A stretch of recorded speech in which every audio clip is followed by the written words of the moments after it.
Today I'm going to show you how to make a new start point. So first you're going to move your needle to where you would want that start point to be. So on my screen you can see that that's where I want my new start point to be. So now I'm going to go up to the top and I'm going to go to ProStitcher,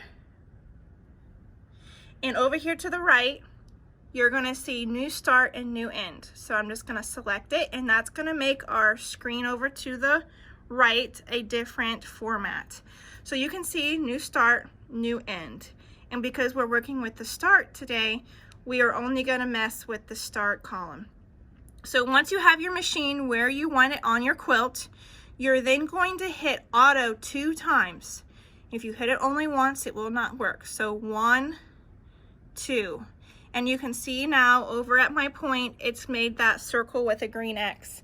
And that's how I know that's my new start point.